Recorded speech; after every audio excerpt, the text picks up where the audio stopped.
প্রথমে একটু তারেক রহমানের স্ট্যাটাসটা বলি, মানে যে স্ট্যাটাসটা নিয়ে খুবই আলোচনা হচ্ছে। তিনি তো প্রথমে বলেছেন যে তার রোগ মুক্তির জন্য সারা দেশের মানুষ যে দোয়া করছে সেজন্য ধন্যবাদ জানিয়েছেন। প্রধান উপদেষ্টা স্ট্যাটাস দিয়েছেন তার ফেসবুক পেজ থেকে, তিনি সবার কাছে দোয়া চেয়েছেন, সেজন্য কৃতজ্ঞতা জানিয়েছেন। শেষ প্যারাগ্রাফে এসে তার যে 4টি প্যারাগ্রাফের স্ট্যাটাস, তিনি লিখছেন যে এমন সংকটকালে মায়ের স্নেহ স্পর্শ পাবার তীব্র আকাঙ্ক্ষা যে কোনো সন্তানের মতো আমারও রয়েছে, কিন্তু অন্য আর সকলের মতো এটা বাস্তবায়নের ক্ষেত্রে আমার একক সিদ্ধান্ত গ্রহণের সুযোগ অবারিত এবং একক নিয়ন্ত্রণাধীন নয়। স্পর্শকাতর এই বিষয়টি বিস্তারিত বর্ণনার অবকাশও সীমিত। রাজনৈতিক বাস্তবতার এই পরিস্থিতি প্রত্যাশিত পর্যায়ে উপনীত হওয়া মাত্রই স্বদেশ প্রত্যাবর্তনে আমার সুদীর্ঘ উদ্বিগ্ন প্রতীক্ষার অবসান ঘটবে বলেই আমাদের পরিবার আশাবাদী। তার এই স্ট্যাটাসটা দেওয়ার পর থেকেই এক ধরনের আলোচনা শুরু হয়েছে যে তারেক রহমান আসলে কী বোঝাতে চাইলেন, যে তিনি এই রকম একটি সংকটময় অবস্থায়ও দেশে ফিরে আসার সিদ্ধান্ত নিতে পারছেন না। এই ক্ষেত্রে তার মায়ের এই অসুস্থতার পরও তাকে রাজনৈতিক পরিস্থিতি বিবেচনায় রাখতে হচ্ছে।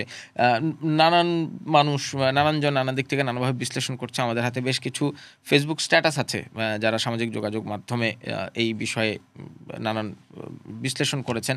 আপনি যদি একটু শুরু থেকে আমরা পড়ি কারা কি বললেন। যে নেত্র নিউজের এডিটর যিনি সাংবাদিক তাসনিম খুল্লি, যিনি জুলাই অভ্যুত্থানের সময় খুব সক্রিয় ছিল, তিনিও লিখেছেন একটি লাইন। তিনি লিখেছেন যে জাতীয় রাষ্ট্রের প্রতি দায়িত্ব পরিবারের দায়িত্ব থেকেও বড়।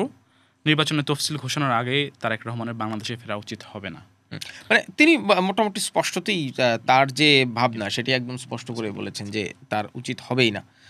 আরিফ জেপসিকে একটা স্ট্যাটাস দিয়েছেন, সোশ্যাল মিডিয়া ইনফ্লুয়েন্সার। ওইটাও যদি আমি যুক্ত করতে চাই, উনি বলেছেন খালেদা জিয়া মৃত্যুসজ্জায় তার একমাত্র সন্তান তারেক রহমান দেশে আসছেন না, কারণ তার নাকি নিরাপত্তা নেই।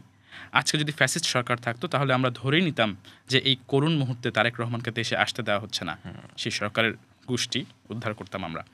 সৌভাগ্যের বিষয় হচ্ছে এখন দেশে ঐক্যমত্য সরকার, এই সরকারের আইজিপি বিএনপির, সচিবগুলো বিএনপির, অ্যাটর্নি জেনারেল তো বিএনপির ক্যান্ডিডেটই, নির্বাচন কমিশনার বিএনপির, তবুও তারেক রহমান দেশে আসার সাহস পাচ্ছেন না।